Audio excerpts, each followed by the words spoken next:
Je suis Catherine du Puy du Fou et ce château est ma demeure.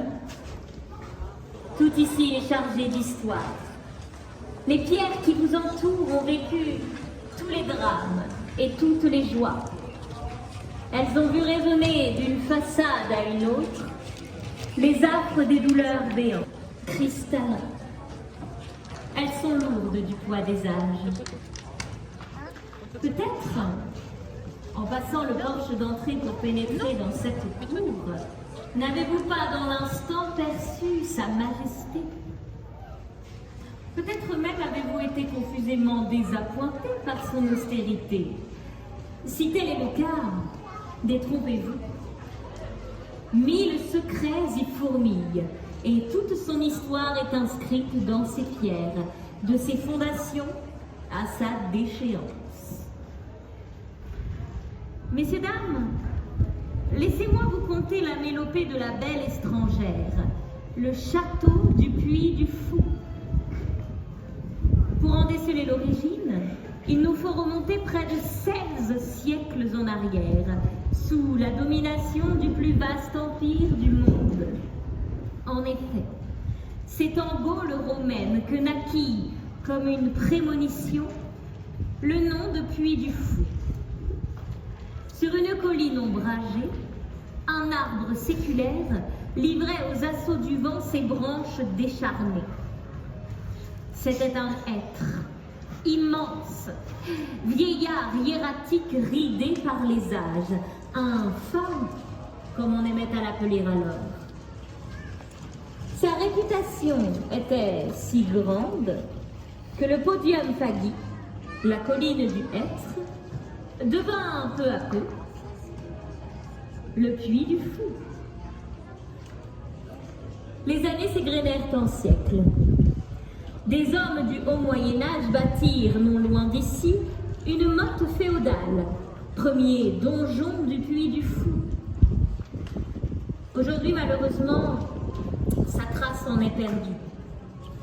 Mais on raconte que les rapaces environnants s'y livrent parfois à des balais fantômes. Peut-être les apercevrez-vous, poursuivant votre route. Cette motte finit par disparaître, elle aussi, brisée par les assauts des hommes, comme des guerres.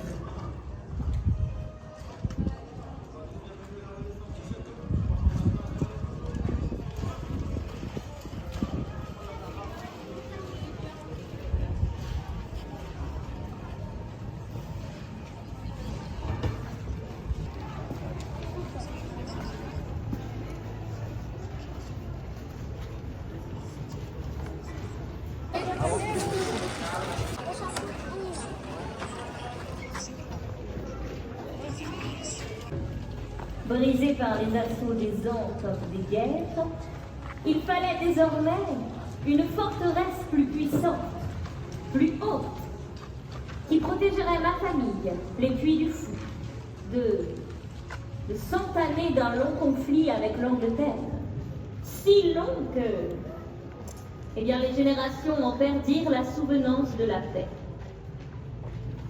Chers amis, si vous regardez derrière vous, vous pourrez peut-être apercevoir le toit de la tour Camuraille à gauche du porche. Eh bien, cette tour est unie un peu. Le pont-levis, le donjon, les meurtrières, les remparts, tous ont disparu. Et je vous dois un aveu, chers hôtes, je n'y suis pas étrangère.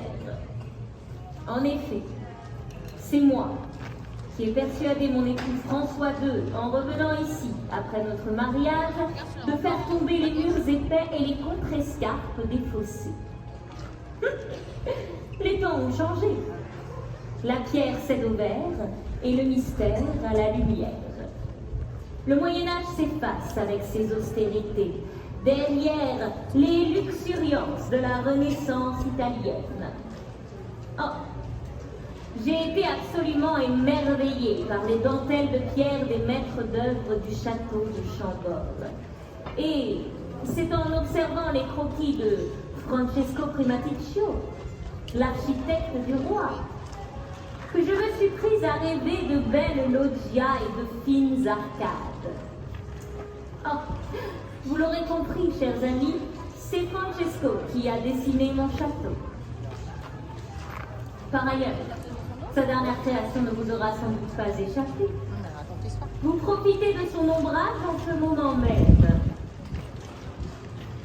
C'est une folie, une fantaisie que Francesco a imaginée pour une occasion bien spéciale. En effet, ce soir, revenant de Bayonne, le roi François Ier passera la nuit au Puy du Fou. Il arrivera dans quelques instants à peine. Il fallait, pour l'accueillir, une fête exceptionnelle. Et ce dais royal en sera le théâtre. C'est-à-dire qu'en fait, il va y avoir une fête et nous, on sera... Sans cesse les lignes, les ébrasements et les meneaux. Il exprime avec élégance la force et la lumière, comme nous l'avions souhaité. Mais si ces murs en sont l'incarnation, son âme, elle, réside sous ces plafonds aux caissons de granit. Le caisson de granit. Visitez les tournées bientôt. L'histoire de la lignée s'y écrit tout.